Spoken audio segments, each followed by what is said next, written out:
Lokesh Karthik സുബരാജും collab ചെയ്തുകൊണ്ട് ഒരു film വരുന്നുണ്ട് എന്നുള്ളത് ആ ഒരു ഇന്റർവ്യൂക്കുള്ളിൽ പറയുന്നുണ്ട്. കൈദി 2 ശേഷം ലോകേഷ് എടുക്കാൻ പോകുന്നത് അമീർ ഖാനെ വെച്ചിട്ടൊരു സൂപ്പർ ഹീറോ ഫിലിം. ഏറ്റവും ഇമ്പോർട്ടൻ്റ് ആയിട്ടുള്ള ഒരു കാര്യം എന്ന് പറയുന്നത് ട്രെയിലറിന്റെ ഡേറ്റ് ആണ്. അത് ഞാൻ എന്തായാലും ഈ വീഡിയോയ്ക്കുള്ളിൽ പറയുന്നുണ്ട്. കൂലിയുടെ ട്രെയിലർ എന്തുകൊണ്ടാണ് ഡിലേ ആവുന്നത്, മെയിൻ റീസൺ എന്ന് പറയുന്നത് അവരെ ഷൂട്ട് കംപ്ലീറ്റ് ആക്കി അതിന്റെ ഡബ്ബിങ് കാര്യങ്ങളൊക്കെ ഏകദേശം ഇപ്പോൾ തീർന്നതേ ഉള്ളൂ. മ്യൂസിക്കിന്റെ കുറെ കാര്യങ്ങളിലൊക്കെ അവർ ഇപ്പോഴും ആ ഒരു ഫിലിമിൽ വർക്ക് നടക്കുന്നതേ ഉള്ളൂ. അപ്പോൾ അതുകൊണ്ടാണ് ആ ഒരു ട്രെയിലർ ഇറങ്ങുന്നില്ല എന്നുള്ള രീതിയിൽ ഇതുപോലത്തെ റൂമേഴ്സ് ഒക്കെ വന്നത്. കൂലിക്ക് ഒരേ ഒരു ട്രെയിലർ തരും. ആ ഒരു ട്രെയിലർ എന്ന് പറയുന്നത് ഓഗസ്റ്റ് 2 ലോകേഷ് അതിനകത്ത് കൺഫേം ആയിട്ട് പറയുന്നത്. കഴിഞ്ഞ വീഡിയോയിൽ നമ്മളൊന്ന് സബ്സ്ക്രൈബ് ചെയ്യാത്തവരെ ഒന്ന് മുൻപേ ഓർമ്മിപ്പിച്ചു. പറ്റുന്നവരൊക്കെ സബ്സ്ക്രൈബ് ചെയ്തു, സന്തോഷമുണ്ട്. ബാക്കി കാര്യങ്ങൾ നമുക്ക് തുടർന്ന് അങ്ങോട്ട് തുടങ്ങാം. ലോകേഷിന്റെ ഫിലിംസിന്റെ ട്രെയിലർ വരുന്ന സമയത്ത് ഒരു വല്ലാത്ത എക്സൈറ്റ്മെന്റ് ആണ്. അതിപ്പോൾ ലിയോയുടേതായാലും വിക്രമിന്റെ ആയാലും എക്സൈറ്റ്മെന്റ് അത്രയും പവർഫുൾ ആക്കി തന്നെ എനിക്ക് തോന്നുന്നു വിക്രമിന്റെ ട്രെയിലറാണ്. ലിയോയുടെ ട്രെയിലറും അതേപോലെ തന്നെ, പക്ഷേ ലിയോയുടെ ട്രെയിലറിൽ നിന്ന് ഒരു വക പിടിയിട്ടിട്ടില്ലായിരുന്നു. ഒരു വല്ലാത്ത മിക്സ് ആയിട്ടുള്ള ട്രെയിലർ ആയിരുന്നു. ഒന്നും നമുക്കൊന്ന് പിക്ക് ചെയ്തെടുക്കാൻ പറ്റുന്ന ട്രെയിലർ ആയിരുന്നില്ല. നിങ്ങൾ എക്സ്പെക്ടേഷൻ എന്താണെന്നുള്ളത് നിങ്ങൾ കമന്റ് ചെയ്യുക. ഇതുപോലെ കുറേ കാര്യങ്ങൾ ലോകേഷ് അതിനകത്ത് പറയുന്നുണ്ട്. കുറേ ടെക്നിക്കൽ പരമായിട്ടുള്ള കാര്യങ്ങളൊക്കെ പറയുന്നുണ്ട്. ഷൂട്ട് ചെയ്ത രീതികളും ഒരേ സമയം ഇത്രയും ആക്ടേഴ്സിനെ ഹാൻഡിൽ ചെയ്തത് എങ്ങനെയാണെന്നും അമീർ ഖാനെയും കമൽഹാസനെയും അവർ രണ്ടുപേരുടെയും വർക്ക് ചെയ്യുമ്പോൾ ഉള്ള എക്സ്പീരിയൻസ് സെയിം ആണെന്നുള്ള രീതിയിലാണ് ലോകേഷ് അതിനകത്ത് പറയുന്നത്. ലോകേഷിനെ പോലെ ഒരു നല്ലൊരു ഫിലിം മേക്കർ ആവാൻ വേണ്ടിയിട്ട് എങ്ങനെയാണ് പറ്റുന്നതെന്നുള്ള ഒരു കമന്റാണ് ഇത്. അത്തരത്തിലുള്ളവർക്ക് വേണ്ടിയിട്ടുള്ള ഒരു പരിപാടി ഞാൻ സ്റ്റാർട്ട് ചെയ്യണം എന്ന് വിചാരിക്കുന്നുണ്ട്. അത് പറഞ്ഞുതരാൻ ഞാൻ ആളാണോ എന്നുള്ളത് എനിക്കറിയില്ല. ഏകദേശം ഒരു 12 വർഷത്തെ ഒരു ഫിലിം മേക്കിംഗ് അല്ലെങ്കിൽ എൻ്റെ കണ്ടന്റ് ക്രിയേഷൻ, ഞാൻ കുറച്ച് ഷോർട്ട് ഫിലിംസും കാര്യങ്ങളൊക്കെ എടുത്തിട്ടുണ്ട്. ആ ഒരു എക്സ്പീരിയൻസ് വെച്ചിട്ട് എന്താണ് ഫിലിം മേക്കിംഗ് എന്നുള്ളത് നിങ്ങൾക്ക് ഞാൻ പറഞ്ഞു തരാം. അത് നിങ്ങൾക്ക് ഇൻട്രസ്റ്റ് ഉണ്ടെങ്കിൽ മാത്രം. 2 പ്ലേലിസ്റ്റ് ഉണ്ടല്ലോ, അതിൽ ഒരു പ്ലേലിസ്റ്റിനകത്ത് നമ്മളിപ്പോൾ വീഡിയോസ് ഇടക്കയില്ല. അപ്പം ആ ഒരു പ്ലേലിസ്റ്റിൽ ഞാൻ ആ വീഡിയോസ് ഇടാം. നമ്മുടെ ലോകേഷിന്റെ സിനിമകളും മറ്റ് സിനിമകളും എക്സാമ്പിൾ ആക്കിക്കൊണ്ട് അത് നിങ്ങൾക്ക് ഇതുപോലെ കമന്റ് ഇടുന്നവർക്ക് ഒരു ഹെൽപ്പ് ആവട്ടെ എന്നുള്ള രീതിയിലാണ്. ഇങ്ങനത്തെ കണ്ടന്റ് നിങ്ങൾക്ക് ഇൻട്രസ്റ്റ് ഉണ്ടെങ്കിൽ, ഫിലിം മേക്കിംഗ് റിലേറ്റഡ് ആയിട്ട് എന്തെങ്കിലും പഠിക്കാനോ അല്ലെങ്കിൽ അത്തരം കണ്ടന്റുകളിൽ ഡൗട്ടോ കാര്യങ്ങളൊക്കെ നിങ്ങൾക്ക് ഉണ്ടെന്നുണ്ടെങ്കിൽ കമന്റ് ചെയ്ത് ചോദിക്കുക. നമുക്ക് അതനുസരിച്ച് വീഡിയോസ് ചെയ്യാം. മെയിൻലി നിങ്ങൾക്ക് സോഷ്യൽ മീഡിയയിലൂടെ നിങ്ങൾക്ക് ഓരോ ഫിലിംസിന്റെയും നെഗറ്റീവായിട്ട് ഒരു ഫിലിം ഇറങ്ങിക്കഴിഞ്ഞാൽ, ആ ഫിലിം ഫ്ലോപ്പ് ആയി കഴിഞ്ഞാൽ, ഇപ്പൊ റീസെന്റ് ഏറ്റവും കൂടുതൽ ട്രോളും കാര്യങ്ങളൊക്കെ കിട്ടിയ ഒരു ഫിലിമാണ് തഗ് ലൈഫ്. അപ്പൊ ആ ഒരു സിനിമയ്ക്കകത്ത് അത്രയും വലിയൊരു ലെജൻഡറി ഡയറക്ടർ സംവിധാനം ചെയ്ത, മണിരത്നം പോലത്തെ ഒരു ഡയറക്ടർ സംവിധാനം ചെയ്ത ഒരു ഫിലിമാണത്. ആ ഒരു ഫിലിം ഇത്ര രീതിയിൽ നെഗറ്റീവ് വന്നിട്ടുണ്ടെങ്കിൽ മിസ്റ്റേക്കുകൾ ഓരോന്നായിട്ട് ട്രോളന്മാരും അതല്ലെങ്കിൽ മറ്റ് വീഡിയോസിനെ റിവ്യൂ ചെയ്യുന്നവരും ആ ഒരു ട്രോൾ ചെയ്യുന്ന ഓരോ കാര്യങ്ങളുമാണ് നിങ്ങൾ നോട്ട് ചെയ്തെടുക്കേണ്ടത്. ഈ നോട്ട് ചെയ്ത് വെക്കുന്ന ഓരോ കാര്യങ്ങളും നിങ്ങൾ സ്ക്രിപ്റ്റ് ചെയ്യുമ്പോൾ അല്ലെങ്കിൽ നിങ്ങളുടെ ഫിലിം മേക്ക് ചെയ്യുന്ന സമയത്ത് നിങ്ങൾ അതിലേക്ക് ഈ പറയുന്ന ഒരു കാര്യങ്ങളും ആവർത്തിക്കാതിരിക്കുക. ഈ പറഞ്ഞ കാര്യങ്ങളെ വേറെ രീതിയിൽ എങ്ങനെ നിങ്ങൾക്ക് ചെയ്യാം, അതിൻ്റെ ഓപ്പോസിറ്റ് എങ്ങനെ നിങ്ങൾക്ക് ചെയ്യാം എന്നുള്ളത് നിങ്ങൾ പഠിച്ചാൽ തന്നെ പകുതി നല്ലൊരു ഫിലിം മേക്ക് ചെയ്യാൻ പറ്റും. അതായത് ക്യാമറ വർക്ക് നമ്മൾ വിചാരിച്ച പോലെ നടക്കാതെ വെറും ഷെയ്ക്ക് ചെയ്യുക, അങ്ങനെ ഇങ്ങനെ. ഈ ഒരു പ്രശ്നം എനിക്ക് തോന്നിയത് മരക്കാർ ഫിലിമിനകത്ത് ഇതുപോലെ കുറേ ഇങ്ങനെ ക്യാമറ ഭയങ്കര ഷെയ്ക്ക് ചെയ്യായിരുന്നു, ഒന്നും കാണാൻ പറ്റുന്നില്ല, എവിടേക്കാണ് പിടിക്കുന്നത്, അങ്ങനെ കുറേ കാര്യങ്ങൾ പറയുന്നുണ്ടായിരുന്നു അന്ന്. അപ്പോൾ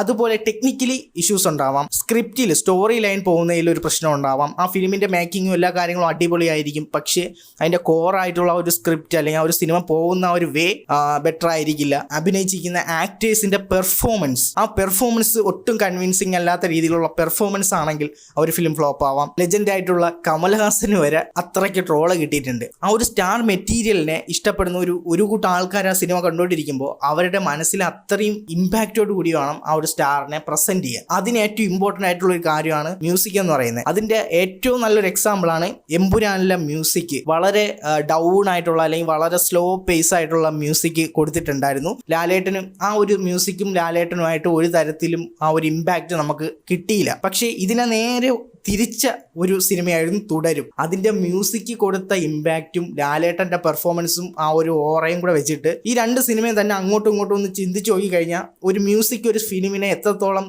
തിരിക്കും എന്നുള്ളത് നിങ്ങൾക്ക് മനസ്സിലാവും. ഇനി ഒരുപാട് കാര്യങ്ങൾ എടുത്തെടുത്ത് പറയാനായിട്ടാണെങ്കിൽ ഉണ്ട്. നമുക്ക് ഒരു സിനിമയുടെ കോറായിട്ടുള്ള കാര്യം അതിൻ്റെ സ്റ്റോറി ലൈനാണെന്ന് പറഞ്ഞാൽ പോലും മറ്റ് കാര്യങ്ങളും മറ്റ് ഘടകങ്ങളും കൂടി ഇതിനെ സപ്പോർട്ട് ചെയ്തില്ല അല്ലെങ്കിൽ ഇതിൻ്റെ രീതിയിൽ തന്നെ നീതി പുലർത്തിയില്ല എന്നുണ്ടെങ്കിൽ ഒരു സിനിമ ഒരിക്കലും നമുക്ക് ബെറ്റർ സിനിമ എന്ന് പറയാൻ പറ്റില്ല, ഒരു നല്ല ഫിലിം മേക്കർ ക്രിയേറ്റ് ചെയ്തൊരു ഫിലിമാണെന്നും പറയാൻ പറ്റില്ല. ഇന്ന് നിങ്ങളൊരു ഫിലിം എടുക്കുന്നെങ്കിൽ ഇപ്പോൾ ഈ പറഞ്ഞ ഓരോ കാര്യങ്ങളും, ഞാനിപ്പോൾ ഓരോന്നായിട്ട് എണ്ണി പറഞ്ഞ ഓരോ മേഖലകളിലും ഓരോ കാര്യങ്ങൾ ഇന്ന് സിനിമ കണ്ടിറങ്ങുന്ന ആൾക്കാർ പറയും. അതായത് ഇന്നതെനിക്ക് വർക്കായില്ല, ഇന്നതെനിക്ക് വർക്കായില്ല എന്ന് പറഞ്ഞ് ഒരു 100% ആൾക്കാരിൽ അതിലൊരു 70% ആൾക്കാരും ഒരേ കാര്യം തന്നെ റിപ്പീറ്റ് ചെയ്യുന്നുണ്ടെങ്കിൽ ആ ഒരു കാര്യത്തിൽ എന്തെങ്കിലും ഒരു ജെനുവിനിറ്റി ഉണ്ടാവും. ഏറ്റവും കൂടുതൽ ആൾക്കാർ എന്താണോ പറഞ്ഞത് അത് നിങ്ങൾ വിലക്കെടുക്കുക.